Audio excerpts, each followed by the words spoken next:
it's Manny. I know it's been a minute. I've been overwhelmed with so many upgrades that I finally have gotten down to just a few left that are going to be going out tomorrow. So I wanted to make a new video. I still wanted to make the offer if anybody's interested in these. These are brand new ribbons you can buy at Sweetwater for $99. They're called R144s, made by MXL. The way it works, I've been doing this for quite a while to my local producer friends from bands that have wore paint. I've done re-ribbons for the guys in 9 Inch Nails, St. Vincent, Beck, Granddaddy, slew of local, once again, producers that have had some vintage ribbons that I've worked on, but predominantly, this is something I really feel I'm passionate about, because we know that ribbons cost a lot of money, and they can go up to $2,000 to $4,000 to even $5,000 for a nice ribbon. These are Chinese ribbons made by MXL called R144s. You can get them on Sweetwater, maybe $99, maybe a little bit cheaper. These are amazing mics once you put a high quality ribbon in it. And since I've been doing this for about 4 years, you can really get a high quality, a 2 to 3 dB result in volume, and also improving on all the fidelities. Now, I'll get into some of the details of that later, but for right now, you can buy this at Sweetwater. You can ship it for free to my P.O. box, and I can upgrade this for you and then send it back to you. And it basically then sounds like a $900 to $1,200 ribbon mic, and these cost $99. What I've been charging for everyone that's been doing this has been $250. That will include you can ship it to me for free. I will insure it for the cost of the microphone and the cost of the upgrade, so you kind of have nothing to lose. If it gets destroyed in the mail, you can get covered. But that's what I'm offering. You can find all my details in the description here. But like I said, you can buy these for 99 bucks. For 250 bucks, you can ship this to me for free. I will change the ribbon in it and make this microphone sound like a $1,000 ribbon mic. But today, what the heck is this? Once again, another great mic, 2 great mics, which I really love. And I want to say that these are amazing. These lollipop style ribbons are some of my favorite because they have a big grill. And I do think that the grill has a lot to do with the sound quality. And also, these have really wide ribbons inside, which are even wider than the MXLs. And for instance, these have like maybe almost 5.5 millimeter thickness of the ribbon, and a Coles is 6. So it's really close. Figure 8, Sedati RSM5. And like I said, these are a little bit more expensive. I think they're over $100. But you can do the same thing. You can ship it to me, and I'll upgrade these and make them sound like $1 million. Or I should say, between $900 and $1,200 ribbon mic. So this is what I'm going to work on today. I wanted to show you this one because this one's really hard to find. But this is the RSM4, another great mic. There'll be some issues with the screens and the tape inside these ones because they get a lot older. But I'll be able to address that with this one here, and I'll explain that. So RSM4s, if you can find them, you can send them to me. I can re-ribbon them. And these are the 5s. Let me get a quick drink of my Topo Chico. And if you want to help me out, in the description, you're going to see a little icon that says thanks. You can hit that and buy me a coffee, or subscribe to it, or don't do anything. I'm here to basically try to share a little bit of knowledge. So not only am I talking about something that you can upgrade and make a $100-something ribbon mic sound like a $1,200 ribbon mic, I can do that for you. But I want to show you some of the process. Now, you may think to yourself, like, well, this is something I want to do, so this could be a learning thing for you to figure it out. But I just want to let you know that to get the tools and the things that you need to really do a great job, it's going to be thousands of dollars of miscellaneous stuff, and if it's a big investment if you just want to do that. But it's something that if you're a producer, it can help you for the rest of your life if you're able to work on ribbon mics. So that's why I do these, even down to just going to Home Depot and having to buy this was 30-40 bucks. It costs money to do these and to work on mics. But if you're in a studio, you already know that there's been an investment in ribbons and repairs and microphones and even consoles and gear. learning a craft like this of how to do ribbons, I think is, for me personally, has really helped me out. So on hand today, we're going to be working on a, even though they make these, it looks a little faded, but these are a brand new mic you can buy right now. This actually mic looked brand new when I opened it. I wanted to move fast with working on this. I've already measured it out and cut a ribbon because I didn't want to spend a lot of time doing that. I just wanted to show you the basics of getting this mic upgraded. So we're going to take it out.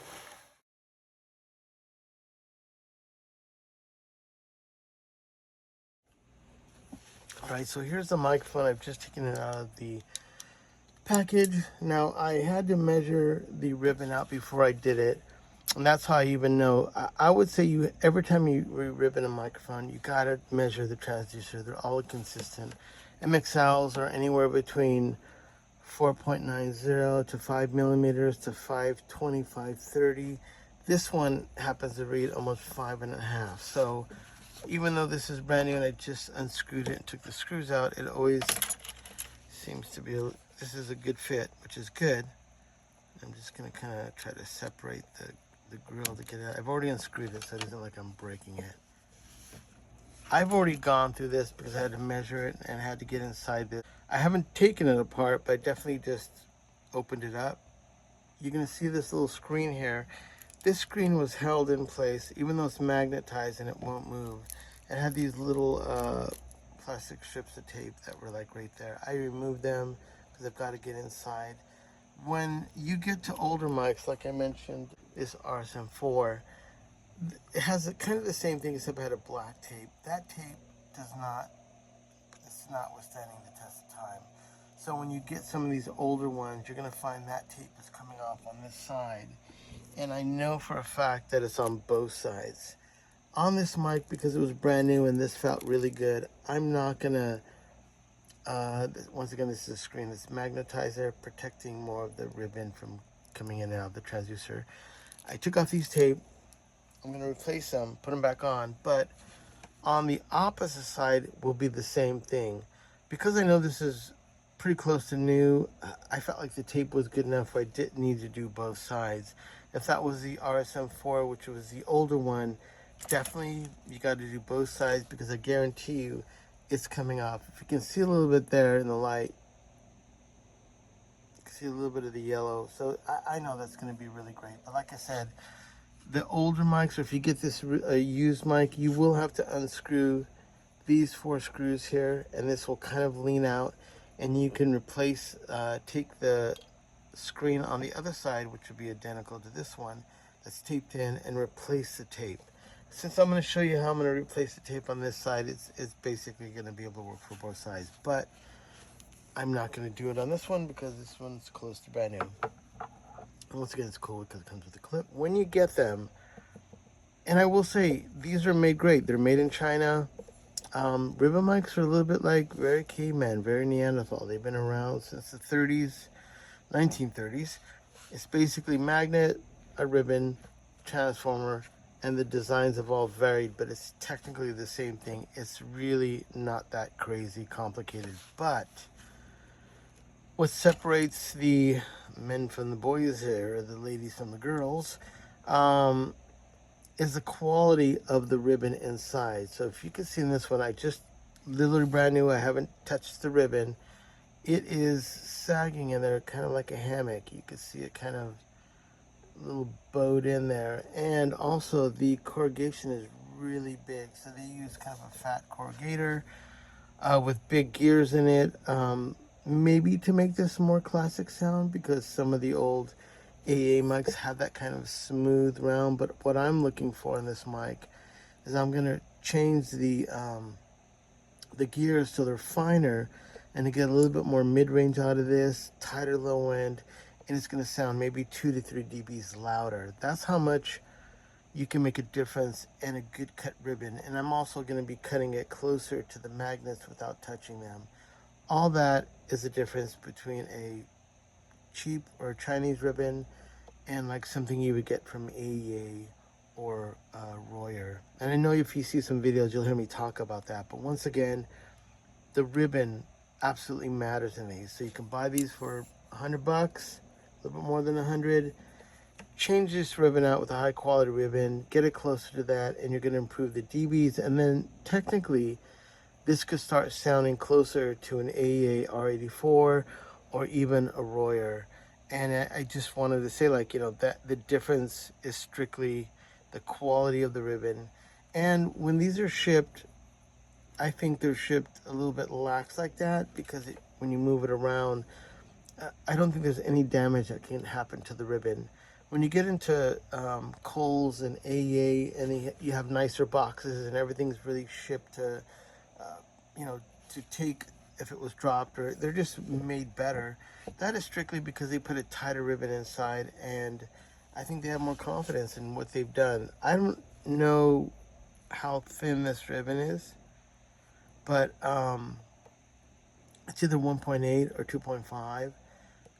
I'm going to put in a 2.5 into this, which is a little bit thicker, but I've also corrugated it a little bit finer, so you're going to get a better sound out of it. And I'm putting a thicker ribbon because I do want this to become more durable. For instance, a Kohl's, if this is a 2.5 ribbon I'm putting into it, a Kohl's, the thinnest ribbons in the world, and those mics are so expensive. The durability of those is close to, if you look at them, they're going to blow. But that has a lot to do with how thin they are, and when it moves and vibrates, that sound travels to the transformer, and that's part of its charm, is that it's almost like a feather blowing in the wind, but it's so sensitive to sound pressure that it's going to be picking up a lot of different nuances that a thicker ribbon wouldn't. But I'm looking for durability. I'm looking for something that I don't want people to necessarily have to baby this mic. So we're replacing this with a thicker ribbon. One thing about these, if you get an older one, 9 out of 10 times these are loose. So when you're going to feel this like little wiggle in there, all you have to do is just tighten these down. Make sure you don't strip these, because if you strip these, the mic's going to never be solid, and you'll hear a little noise if it gets moved around. So this one looks pretty good because it's brand new. Holy smokes. All right, so let's do this. I'm going to start, be careful right here. There is a, I don't know if you can see it or not, but there is a little wire that runs to this clip. And all ribbons are positive and then negative. This one is probably positive. It's going to run to the positive side of the transformer, and then you can see this black wire that's negative. Well, actually, I'm wrong. Yeah, how's that working? Yeah, that's going to be, well, that's, unless they change, I can't see it if that's red inside, but even though that's black, I'm going to say this is probably positive. And this side over here is going to be negative. So the negative runs around out to the unit. Is that how it's, oh yeah, that's how it is. So this screw is going into the metal, into the transducer. So when the ribbon comes up to this side and this is negative, that's going into the transducer. That's coming all the way around, going through that screw into that wire. And then this one is going to be positive. Now, if you can see, this is metal, or brass probably, and this one is plastic with a little strip of brass or gold, whatever they're going to use to make it capture the signal. So this is plastic with a strip of copper tape or copper coating. The ribbon is going to go into here, into the copper coating. It's remaining in the plastic. Even though these screws are going into the transducer, the ribbon strip is in the middle of this plastic, so it's not traveling to these screws. And that's going to be going out this wire. So that's going to be a positive. This wire is coming up into this screw here, which is going into the transducer. That is coming up, and this whole thing is going to be negative. In some of the, on that other navy I was going to show you, there's a wire that comes up, and it comes across, and it's on the outside of the transducer, and it connects to right here. That probably is kind of cool because it's kind of like a guitar pickup. So you could modify this and put a wire that runs from there up to there, and it kind of gives you a humbucking, probably less noise. But I'm just going to trust them. They probably figured this out, and they're not feeling like they need to do that. But the older RSM4 had a wire that came up. It came all the way across and then connected here. So this negative would go into that wire, over the top, into this, into the transformer. And the positive was, they're always the same, it's plastic. Okay, so let's take this off. If you're not into this kind of action-based stuff, then I'm sorry, you're gonna have to move on to some action-packed videos. Taking apart a ribbon mic is, I don't know, I want to say it's not, for me it's cool, but maybe watching someone refinish a guitar would be more rewarding. So I'm taking out this screw, and I always put everything in this little tray so I don't lose anything. So that's one screw, but I can tell right here that there's a little tiny washer, so I don't want to lose that washer. These are my favorite tools. I always mention it. These are Gundam model kit tools, so you can go look up online, Amazon, buy a Gundam kit. They're not magnetized, they're probably aluminum. I love these, they're so killer. So always handy. So I'm going to grab that. I just want to lift it off, and I want to put it by that screw. Then I'm going to do the next one. And this is removing the clamps that hold the ribbon mic down. The ribbon down. And what I like to do is keep the sides separate. Sometimes, screws are weird, and they are only, I try to keep at least, this is this side, and then this is the other side. So I try to put the screws back where they came from. I'm gonna do this one on the plate. So this, instead of this one being like that one plastic, this one will be made out of brass.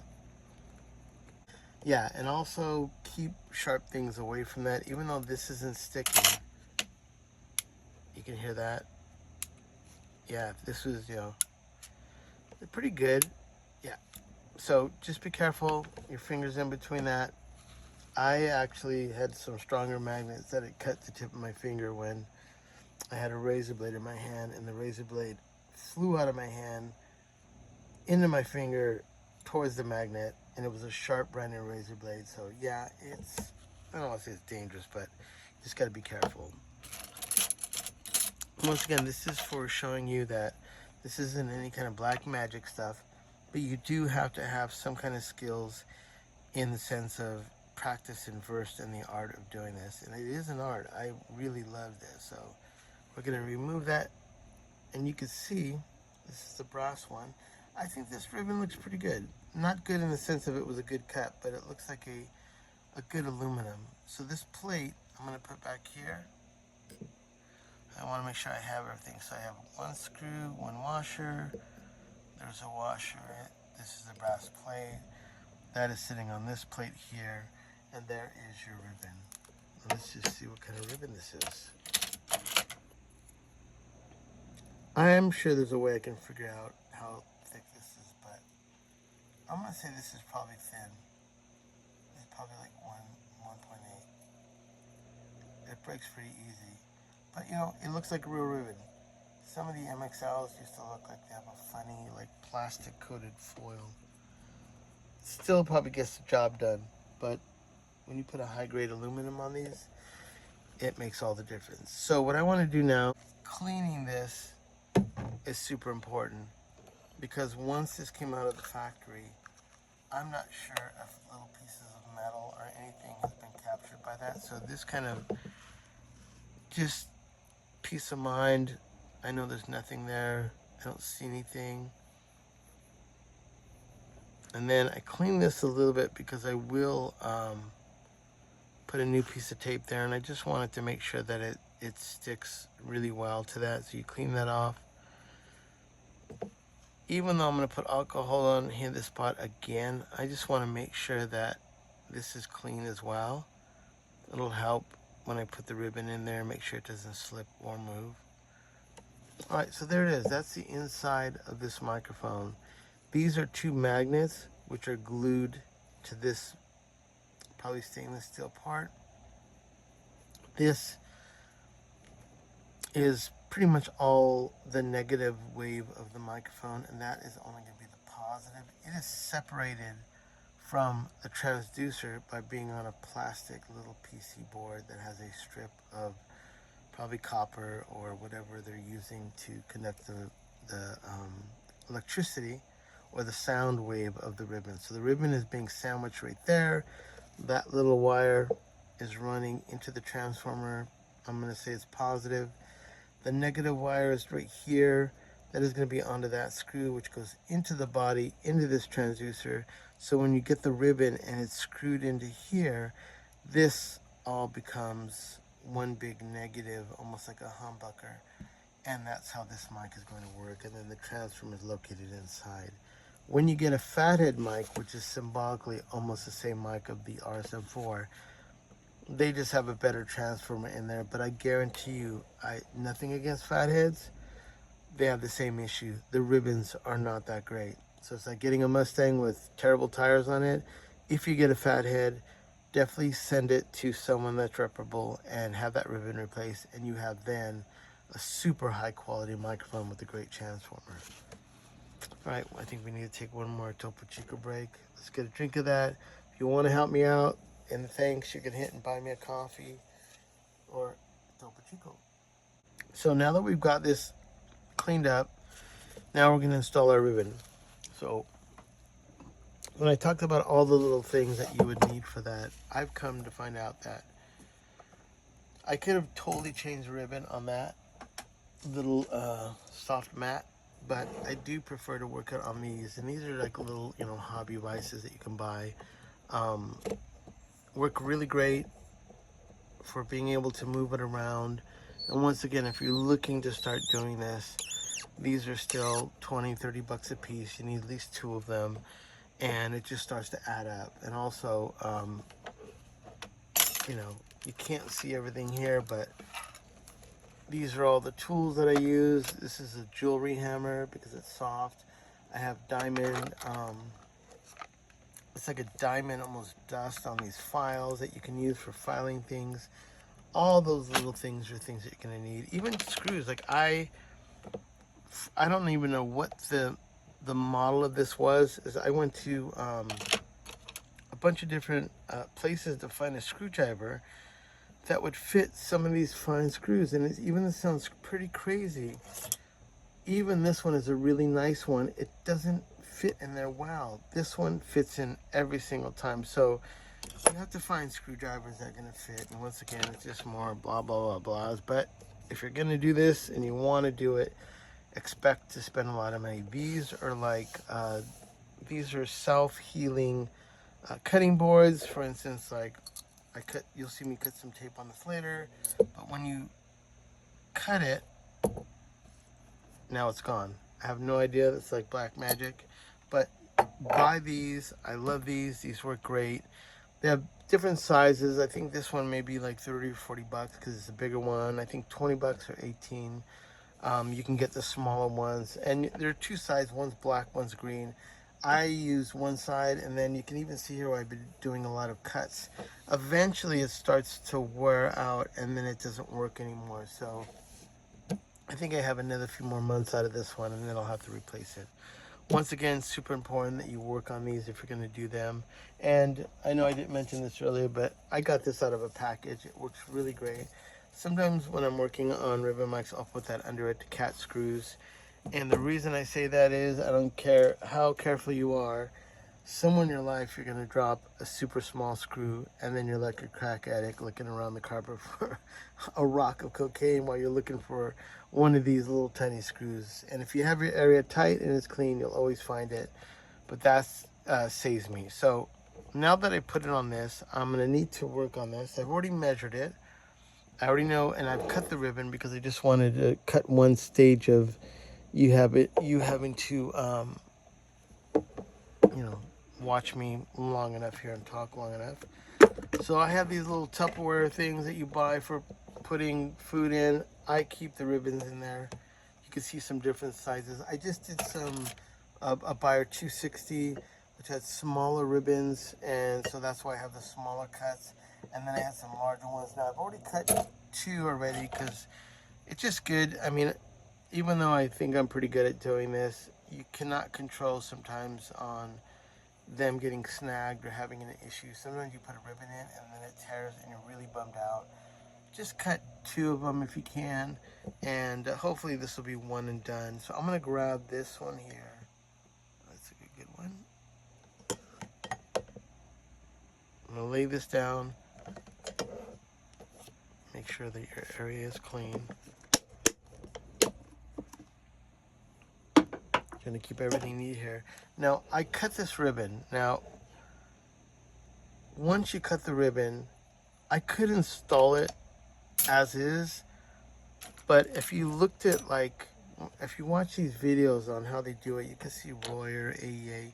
I learned a lot from those videos. If you can watch them, you're gonna see how they care for the ribbons. Even though this is thinner than, you can't even imagine how thin this is and fragile, you need to stretch this because there's a lot of tension built up in this. So even though this is super sensitive, I'm going to stretch it a little bit. And what I want to do is just take the tension out of it a little bit because it's kind of bound up. It's even kind of slightly curved. And you can stretch it a little bit. You just have to be careful not to tear it. Alright, that's good enough. So what I've done is I've just released some of the tension in this. So when I lay this in the mic, it's a little bit stretched out. I'm using plastic tweezers because they're not going to stick to that when I put them inside. And they do break all the time, so I bought 2 bags of these. And for some reason, because it's so, it's so, oh shit, you just saw that happen. Talking. Yeah, this is like, and this foil is so expensive. You don't want to ruin that. So anyways, plastic tweezers. So now we're going to install the ribbon. And once again, I think like every time you do this is like rolling the dice. It could go really bad, it could go really good. But right now I hope it goes really good, so then I look studly online like that guy Manny knows what he's doing. Well, it's like a practicing physician or practicing law. Like those people are in charge of your life and it's called practicing. So maybe this is practicing ribbon knowledge. It's an art of practicing, and if it succeeds and it's successful, then you're a stud. If it fails, you have to just do it again. So I put on a Q-tip a good amount of alcohol. That is just using 91. It's hard to find pure alcohol unless you go to electronics store, but that's CBS style. It works. So I'm going to get one of the plastic tweezers. Now I'm going to lay the ribbon inside the transducer.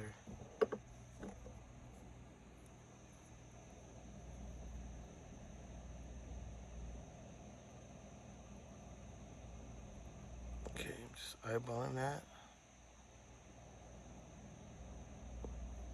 All right. So now what I want to do is I want to kind of push this down a little bit. It looks straight, at least what I'm looking at. And then now I want to just kind of eyeball it so I can kind of line it up. Now I can tell it's a little bit crooked on this side. So I'm going to put a little bit more foil, alcohol. Slightly move this around. Okay. Then this side, bring it down. And this gets nasty right here because I don't want that to snag. But I do want it to start retaining its shape and add just the right amount of tension.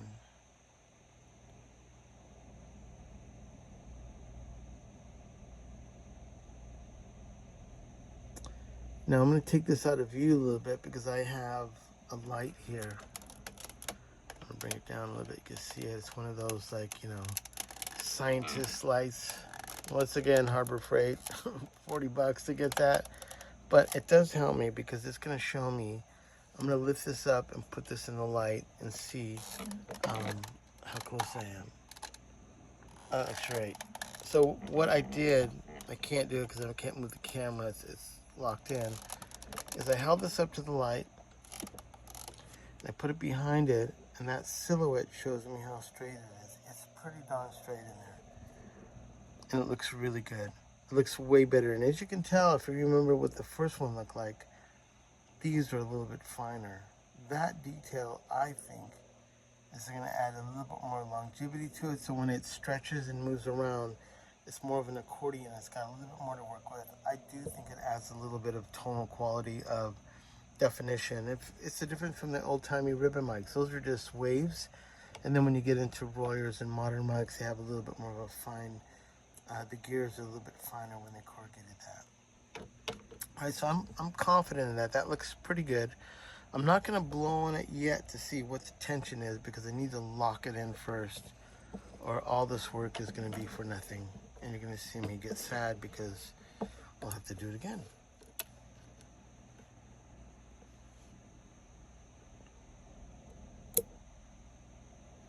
You just saw that. That was scary. Hey. Right, why are you doing this to me right now?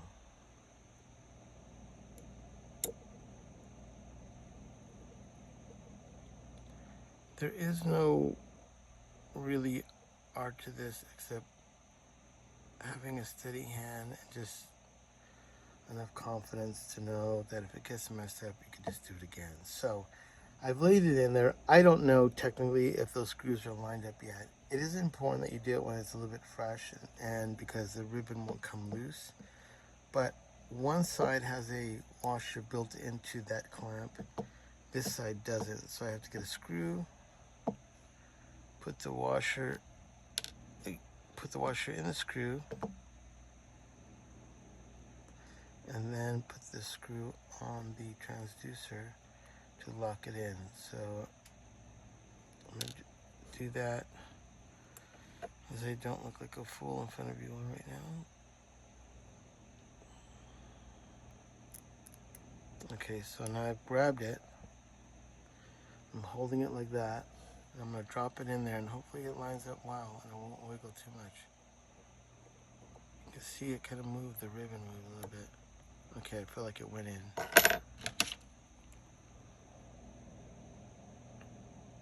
When you put the screw in, I'm trying to put my thumb or my pointing finger to make sure that this screwdriver doesn't come loose and tear the ribbon. I know this sounds so silly to worry about that, but I have done many with this. See that? It's drawn to the magnet, so if I release it, it could fly in any direction and ruin the ribbon. Oh, you can see it moving around. That's scary. Let me grab this other one. So this one has the washer built into it. So I need to put it through the washer. Don't have the screw fly loose because I don't want it to ruin the transducer. I'm gonna put this under the washer. Ooh. I'm gonna put it into here. I don't know if that's in the hole. I can't. There it goes. I think. Yeah. Okay. This one's a little tricky because that wire is so, it's not loose. It's a very, it's not really that flexible either. So I'm hopefully gonna put this in. And I'm covering this up completely because I don't want the screwdriver to come loose. I'm just doing this on feel. I think this screws in now. When I lock these in, I'm not tightening them super tight because I don't want the plastic to buckle up and then make bad contact with the ribbon. So I feel, okay, there's tight now. So this one, I'm gonna go back to this one. Once again, holding it so it doesn't come loose. I'm blocking so it doesn't go. So now it's tight. Now I got both of them tight. So I'm gonna, a little bit of a crank here and then keep my finger still there so it can't fly into the ribbon. There. Okay, that's good. So that one is locked in. A little scary. Now I'm going to double check it in the light because I saw the ribbon slightly move, and I just want to make sure that even though I locked it in, that it wasn't too close to one of the edges. If that was the case, I'll have to undo this and then do it again. But if I put enough alcohol, the ribbon I'm almost at the point where I think when I get to this one, you can tell it's coming up a little bit, so I'm gonna have to reset that one. But there is a certain amount of a few minutes, and because I'm talking and explaining this, it's taking me a little bit longer than I usually would have it, so there may be an issue with that sticking to that. So let me double check this in the light and make sure that the ribbon is in between the two magnets clear. Give me 1 second. Perfect. Yes, the ribbon gods have kindly looked upon this session, and so far so good.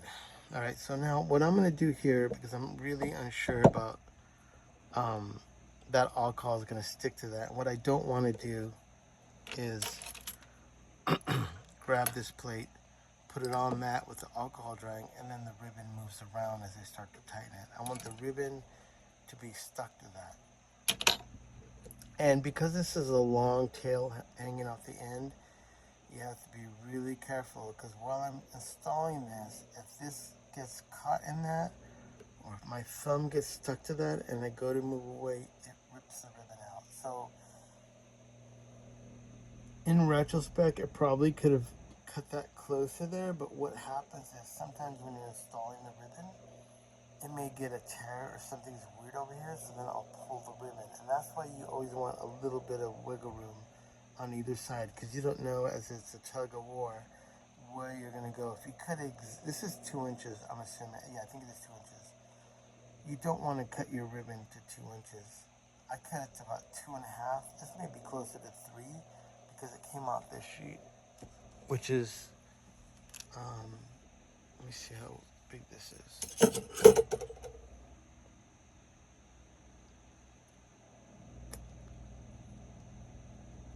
Yeah, it's 5 inches. So I cut it off a 5-inch sheet, and that's why it's a little bit longer, but I don't mind that wiggle room, because like I said, if I damage the ribbon over here, I can just pull it forward. And to a certain point, you could possibly then recorrugate this again. If I put it in there and let's say one of those middle kind of teeth got a little messed up, I could probably save that ribbon, but only about one time you can do that. After that, I think you start to damage the ribbon and it's not that good. This is a fresh one. So I'm gonna put a little bit of alcohol here again. Just see, that's a little scary. Ooh. Come on, don't do me up. See what I mean?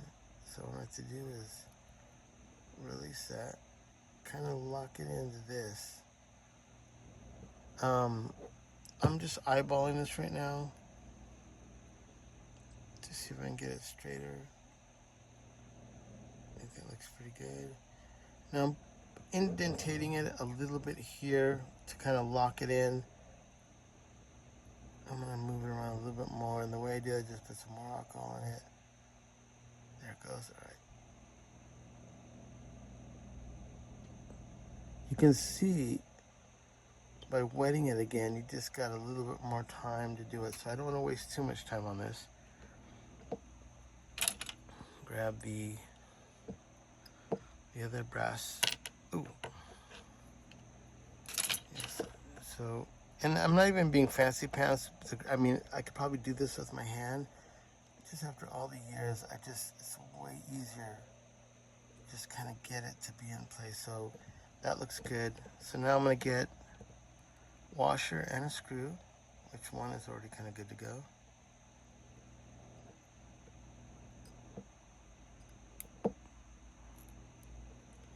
Now I've got it so the tweezer's under the washer and under the screw. I'm going to hold this down because I'm pretty confident I think I got it. Okay, that feels like it went in the screw. Now I'm making sure that I don't touch this, because that'll instantly get pulled up and it will change the position of the ribbon. I've just spent all this time trying to line it, and I don't want it to move. I'm not putting it down all the way tight either, not even so it's pressing against it. I just want it loose. So what happens is if I put this too tight, if that clamp gets a little twisted, I go to put in this screw and it twists back, it'll tweak the ribbon. I've done it enough to be like, don't tighten it down all the way until you're going to finalize it. All right, let's get the screw and the washer together. Okay, that's good. And I'm gonna get it onto my tweezers. I think my tweezers are permanently dented from how stressful it is to put this on. I just cranking this down super tight because I don't want it to fall out of my hand. I'm gonna drop it in. Wait for it to get in. It feels like it went in. Now I'm gonna screw it in, the scary part. Okay, feels good. Now I'm gonna block it from flying into the ribbon, magnets, and the ribbon. I'm gonna tighten it. Now this one, I'm gonna go down, not super tight, but just so it kind of stops. Okay, then I'm gonna go back to this one. I'm gonna crank this one in. And what I mean crank is that, you know, these are, you're just holding down a ribbon, but you do have to make sure that you put it down tight. So that's tight. That's tight. And the reason that you very slowly tighten this side, that side, this side, that side, is because if I tighten this one down, the plate will start to lift up. And then as I tighten this one down, there's a possibility of it bowing. Same with this one because it's plastic. If I crank once, say you crank down this side, and it starts to tilt up, when I put this one down to tighten it, there could possibly make a little bit of a gap, and the ribbon won't sit in there. So now what I want to do now is I want to, before I break that little tail off, I'm just going to blow on it. Yeah, that's good. So when I blow on it, I've already released some of the tension in it by stretching it. And then you don't want it super tight because what happens is you'll lose a little bit of your low end.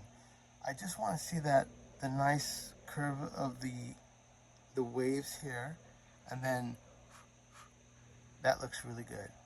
And that means it's not loose, it's not tight, it's just a good amount. And what's eventually going to happen is, after being used for a lot of sessions, eventually that will get a little bit looser, but you want to have that little bit of room so as this mic ages with being used, you get a little bit more longevity of it. Now the scary part comes is right now, that if I did not tighten that good, oh, there it goes, came off easy. Now I've done it before because I don't make this mic. I've tightened both of these sides the way I thought it was great. I'll start to pull this out and I'll see this whole ribbon just get ruined. And that's because the plates weren't sitting flat. So after all these years of doing it, I'm just really critical to keep that flat. Sometimes I picked up the plates and I could tell when I sat it up here, it kind of like gave a little wobble. That's why I have the jewelry hammer. It's soft, and I'll just basically bang it down, do both sides until it's flat, and this makes sure that when I tear off that little piece of ribbon. Now over here, there is a little bit of a hangover, and I'm just gonna grab this, because what happens is, I don't want, because this is the positive side, I don't want this to necessarily be touching anything else. So I'll remove it. It's a small piece.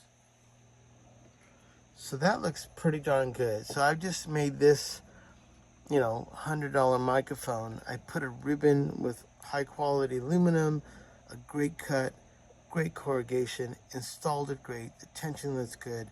Now this mic is like an AEA R84. If you open one up, you'll probably look close to this, except it'll probably have a almost like an hourglass shaped transducer, which is just a different style. But the quality of the cut and the ribbon will be the same. If I had a Royer right now and I opened up the Royer, took it out of the chassis, you would see it look just like this. So that is what you want when you do them. And like I said, I'm offering, if you're interested in this, I'm going to leave my email. You can write me, and you can go to Sweetwater, get my information in my P.O. box. You can buy this mic, an RSM5 or a MXL R144. You can send them to me. Sweetwater does free shipping, and this is only within the United States. So you can buy this online, ship it to me for free. I'll upgrade it. It's $250 on my end, what you pay me. But what I'll do is I'll pay for the shipping and handling and insurance to send this back to you. And this covers you for the cost of the mic and the cost of me upgrading it. And you get into a microphone at a quarter of the cost that would it be to buy a $900 to $1,200 high quality ribbon. And it's technically the same thing. Yeah, I know we talk about transformers being better or not, but if you have a, let's say a fathead. Fathead is like having a great engine in a car, but with terrible tires. They put Lindell transformers in them, but the ribbons are terrible. The ribbons look like the way this mic looked when I opened it up. I've never opened up a fathead and seen the ribbon look high quality like this. So if you get a fathead, you can get them reworked, and you don't have to use me either. There's 3 or 4 guys in the United States that you can send the mics to and just tell them, hey, replace the ribbon in this. And if they're really come with high recommendations, they will put the same style of work into this. So now we're not out of the woods yet. We have to put in the screen now back on top of that. So what I'll do is, that's what's good about these boards, is that there's measuring, there's inches and millimeters all the way across. So I want, and I know this is 2 inches. So what I'm going to do is I'm going to put this tape down. Since I've been doing this for so much, I can kind of get an idea of what 2 inches. So 2 inches is going to be about right here. So I'm going to get my razor blades. I keep them in a shot glass. I keep them safely out of harm's way of even myself. So I'm going to cut it at the top of the 2-inch mark. I'm going to cut it at the bottom of the 2-inch mark. Now this tape is such a bitch, and I'm just putting a little lip on this so I can use it again.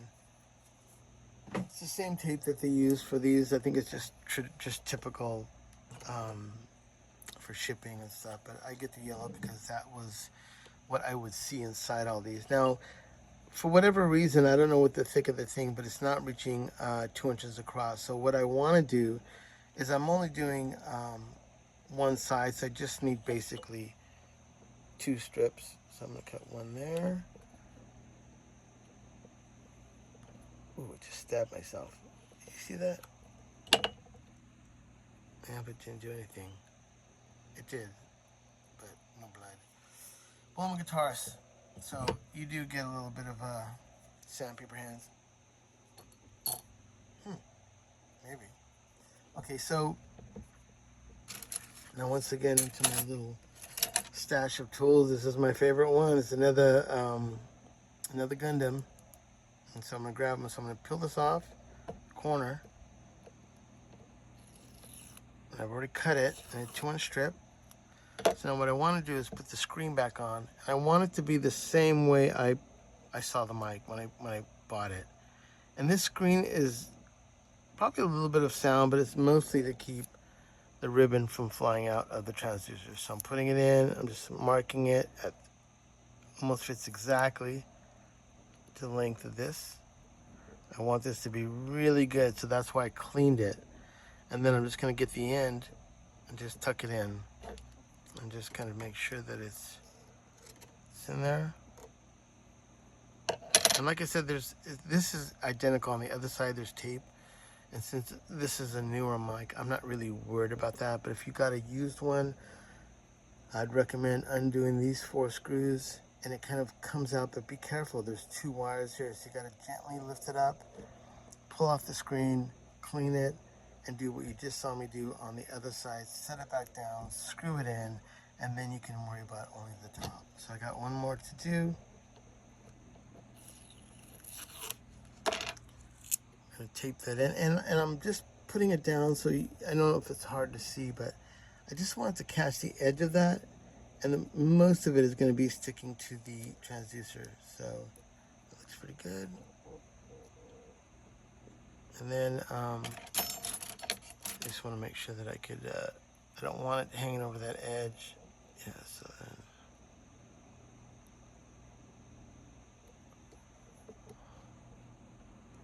All right, that looks pretty tight. So there it is. That is me changing the ribbon in it. This ribbon that I used was 2.5, which is thicker. But I want this mic, which people have paid me to upgrade these, I want it to last long. And because I'm not, and people have a different way of using ribbon mics, and I don't necessarily want to always have to baby these. I think you can put this pretty close up on a speaker. You know, if this is a speaker, maybe like right there, I think it'll be able to withstand good sound pressure. My corrugation is a little bit more durable. It's a great quality of aluminum. I think the way it's corrugated with the finer teeth in there makes it more a little bit like a Royer. Royers are really dark. This is going to be a little bit brighter. And I think that has to do with the style of microphone a Royer is. This is not like a Royer, but you can get the same results of getting durability, and it all comes down to the quality of the ribbon. So let me put the top back on this. I'm going to take it out of the clamp.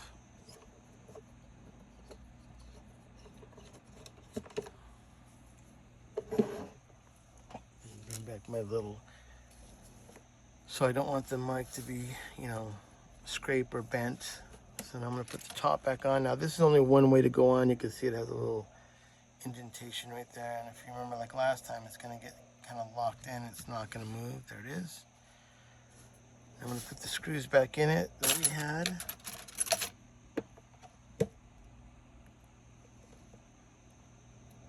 And all these screws, when you get used ones, they're all loose.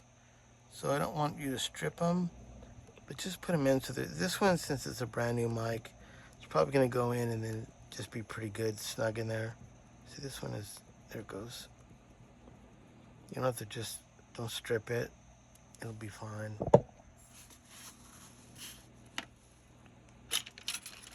And I'm not being a fancy pants by grabbing the tweezers. I've just fumbled with trying to put screws in there with your hands, and having it fall has just been more nerve-wracking than just using the tweezers, set it in, and then screw it. Okay. One more. There's 3. Alright, where are you, screws? There you are.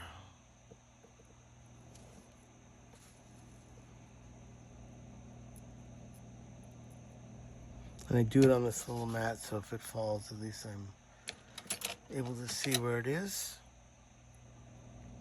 And the screwdriver set that I got is from Harbor Freight. I'm not even lying. I went to a bunch of different electronic places. Even though I got some really nice screwdrivers, like I bought a set of these, which are really nice. For some reason, it doesn't, I don't know if it's too high or too pointy, it would not work. Only these, I think they were cheap. This actual is the only screwdriver which almost every mic I work on, it works. Gratefully. Alright, so what I'm going to do is I'm just going to double check. That's good. That was a little loose. Good. A little loose. Good. A little loose. All right. So, and like I said, there's only 2 screws that are in there, but that looks fine. So this is locked in now. I feel like this is Manny styles. It's good. And the last thing that we have to do, which I do to all the mics I work on, is to put a little OGMC sticker. OGMC, which stands for Original GravityWave Microphone Company. I know I put a little extra in there, but you can add me on Instagram. You can find me always Manny's Mic Locker. And then under that, you can find Original GravityWave Microphone Company. If you search OGMC, which is crazy, my mic company will come up. And like I said, if you like this video, hopefully you've learned something from this. So this isn't always necessarily about me trying to sell something to you, but I will say, because I've spent a lot of time and money and I've been doing this for a few years, if you are a producer and you just don't want to be bothered with the hassle and you don't want to spend $1,200 for a ribbon mic, you can get a pair for half the price of one mic usually by buying it cheap from Sweetwater, sending it shipping free to me, I can upgrade these for you and then send them back to you, free shipping and insurance for the full cost of the mic, and you will get now a high quality ribbon mic. So there it is. This is an RSM5, which is a brand new navy. If you can find these are even more of a favorite of mine, the RSM4s. More work to be done on these because the plastic and the tape is a little bit older. And then, like I said, the always tried and true, you can go ahead and buy an MXL R144 ribbon. Send those to me once again. I'll leave my email in the description with the ways to contact me, and you can write me an email and then send it to you. And the only reason I'm posting this now, and I haven't done it for a few months, is the backstory is in the beginning of this year, the building that I was located in working on these was sold, and I had to find a new studio, and I was grateful I found a killer spot in East LA. It took me about 4 to 5 months to get that up and going and have a clean environment. So I did have a back order of a lot of ribbon mics that I'm finally now into the last few that are going out the next day. So I'm back up to par. I only want to offer this for some people that really want this. And like I said, you have to give me a few weeks on the turnaround, but I will have high quality ribbons put in these cheaper mics, but technically it is the same mic as you would get in a $1,200 microphone. It's the same style, except the quality of the ribbon now matches AEA, Royer, Coles. And there it is. Manny, Mike Locker, OGMC. There it is. I got nothing more to share except if you want to help me out, you can give me a Topo Chico. Hit the thanks, and I appreciate it. Cheers, everyone. Who's pretty on the inside? Who's pretty on the outside?